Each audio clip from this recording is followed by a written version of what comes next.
बिस्मिल्लाहिर्रहमानिर्रहीम। अस्सलाम वालेकुम। आज हम आपको बाहर जाने के बारे में फ़ायदे और नुकसानात बताएंगे कि हमें क्यों बाहर जाना चाहिए और क्यों नहीं जाना चाहिए। तो फ़ैसला आपने खुद करना है। तो शुरू करने से पहले आपसे दरख्वास्त है कि चैनल को सब्सक्राइब कर दें और लाइक कर दें और बेल को प्रेस कर दें। चलें शुरू करते हैं। सबसे पहले फ़ायदे बताते हैं। सारे लोग जानते हैं कि हम लोग इनकम की खातिर बाहर के मुल्क जाते हैं और ख़ास तौर पे अमेरिका, इंग्लैंड, ऑस्ट्रेलिया, जापान ये मुल्क हैं जिनमें लोग ज़्यादातर, और कुछ एक ऐसा तबका है जो कि दूसरा वो मिडल ईस्ट की तरफ जाता है। तो उनका अपना तरीक़ाकार है जिसमें ये स्किल्ड वर्कर और ये वो जाते हैं, जबकि हाईली क्वालिफाइड लोग जो हैं वो यूरोपियन कंट्रीज़ की तरफ जाने को पसंद करते हैं। डेफिनेटली उनका मेयार ज़िंदगी हमारे और पाकिस्तान और उनके मुकाबले में बहुत ज़्यादा फ़र्क है, जिसकी वजह से उन्हें अपने हकूक़ और अपने जो माली फ़ायदे के लिए भी बहुत फ़र्क नज़र आता है। वो थोड़ा सा काम करते हैं और उनमें ज़्यादा पैसे मिलते हैं, लेकिन इनमें कबाख्तें भी हैं और उनमें अच्छाइयाँ भी हैं। शुरू करते हैं। सबसे पहले हम लोग जब जाते हैं तो हमें इन्फीरियरिटी कॉम्प्लेक्स की वजह से हम लोग यहाँ पे डिप्रेस हैं अपने मुल्कों में। ये थर्ड वर्ल्ड कंट्रीज़ जो हैं इनकी वजह से इनमें लाकानूनियत है, और दूसरा ये है कि आपको राइट्स का पता नहीं है। तो इक्वल राइट्स आपको मिलते हैं और आप इन्फीरियरिटी कॉम्प्लेक्स से निकल जाते हैं, और आपको कुछ भी मसला हो तो आप फौरी तौर पे कंप्लेंट करके अपना मसला हल कर लेते हैं। इससे बंदा डेयरिंग हो जाता है और उसके बाद उसको कोई मसले मसाइल नहीं रहते।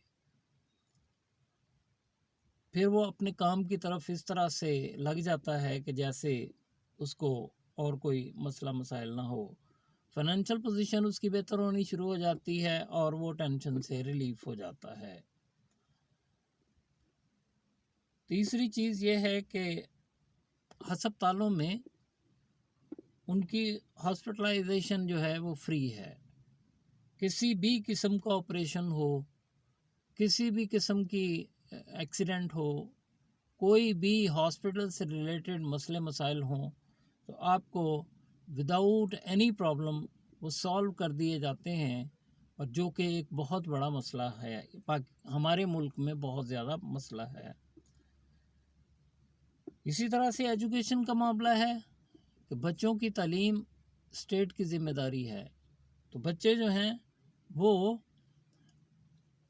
फ्री एजुकेशन हासिल करते हैं और उसके बाद हासिल करने के बाद प्रोफेशनल एजुकेशन की तरफ चले जाते हैं। जब वो पढ़ लेते हैं तो उसके बाद वो बच्चे अपने सेल्फ फीडिंग हो जाते हैं। और वो इसके साथ में बात बताता जाऊं कि अंग्रेज़ लोग जो हैं वो अपने बच्चों को ड्यूअल एजुकेशन देते हैं। जैसे कि एक तो वो अपनी मुश्किल एजुकेशन जो कि उसने करियर में जो कुछ बनना है, और दूसरी एजुकेशन ऐसी होती है जैसे कि छोटे काम जिसमें वो पर आवर के हिसाब से एज ए स्टूडेंट अपना काम करके तो वो अपनी फ़ीस, अपने मसले, अपने जेब खर्च, पॉकेट मनी वगैरह सारा कुछ हल कर सकें और उसके बाद वो एंजॉय कर सकें लाइफ को। हॉस्पिटलाइजेशन का यहाँ तक ताल्लुक़ है कि इतने ज़्यादा आसानी है कि आपको वीआईपी ट्रीटमेंट दिया जाता है, बेशक आप किसी भी पोजीशन में हों। आपका ये नहीं पूछा जाता कि आप लीगल हैं इलीगल हैं, तो आपको सारी सहूलतें दी जाती हैं।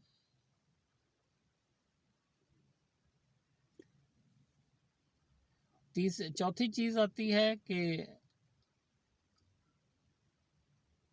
نیشنل سیکیورٹی، یہ سیکیورٹی جو ہے اس میں سے سارے پیسے جو ہیں وہ کٹ جاتے ہیں اور آپ کو کسی بھی قسم کی پریشانی کا سامنا نہیں کرنا پڑتا۔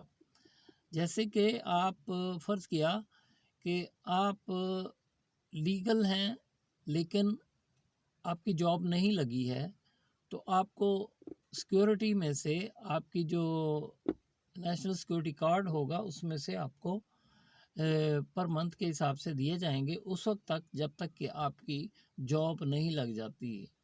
تو اس طرح کر کے آسانیاں پیدا کی گئی ہیں۔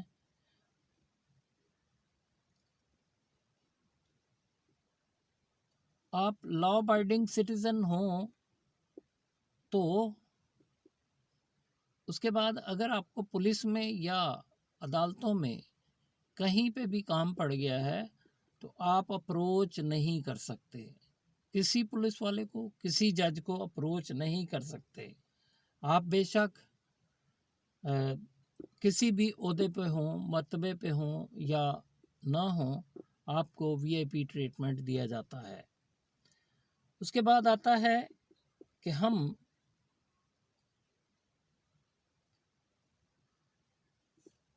میرٹ کی بات کرتے ہیں۔ جہاں پر بھی آپ کا ایڈمیشن ہوگا، جہاں پر بھی آپ کو کہیں پہ میرٹ کا معاملہ ہوگا تو آپ کو کسی بھی قسم کی اپروچ، کسی بھی قسم کی سفارش یا کسی بھی قسم کی رشوت وغیرہ کا سوال ہی پیدا نہیں ہوتا۔ آپ میرٹ پہ آتے ہیں تو یو آر ایکسیپٹیڈ، اگر میرٹ پہ نہیں آتے تو یو آر ریجیکٹیڈ۔ پھر آتا ہے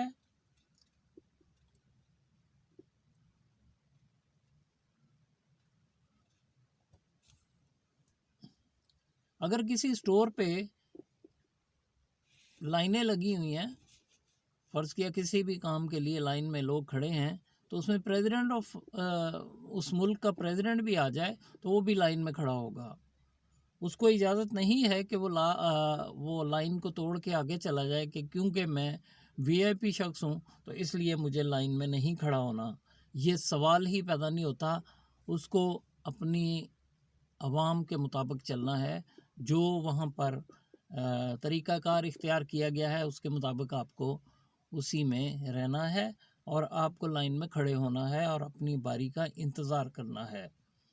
تیسرے نمبر پہ آتی ہے، آگے جو نمبر آتا ہے اس میں یہ ہے کہ جب آپ کو آفس کی طرف سے کوئی گاڑی دی گئی ہے تو 8 گھنٹے سرکاری کام کرنے کے بعد وہ گاڑی آفس میں واپس کھڑی ہو جائے گی۔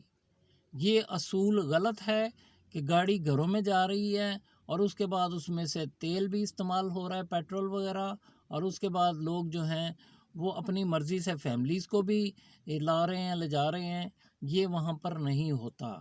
وہ لوگ اسی لیے آپ کو کبھی میٹرو میں اور کبھی بس پر اور بس سٹینڈ پر پریزیڈنٹ بھی کھڑا نظر آتا ہے، وزیر اعلیٰ بھی نظر آتا ہے، اور اسی طرح سے اور آفیشل جو ہیں وہ روڈز پر نظر آتے ہیں، کیونکہ انہوں نے گھر سے آفس تک اپنی کنوینس اپنے جو ہے بغیر گاڑی کے جانا ہے اور اپنے حساب کتاب میں سے جانا ہے، اور جب وہ آفس میں جائیں گے تو اس کے بعد ان کو گاڑی وہاں سے ملے گی اور وہ پھر باقی کام 8 گھنٹے کریں گے، اور 8 گھنٹے کے بعد وہ گاڑی وہیں آفس میں کھڑی ہوگی اور اس کے بعد وہ گھر پھر اسی طرح سے جیسے بس پہ یا میٹرو پہ یا جس پہ بھی آئے تھے اسی طرح ان کو گھر جانا ہے۔ میرا خیال ہے کہ آج کے لیے اتنا ہی کافی ہے، اور اگلی ویڈیو میں اس سے آگے ویڈیو بنا کے آپ کی خدمت پیش کروں گا۔ وآخر دعوانا الحمدللہ رب العالمین۔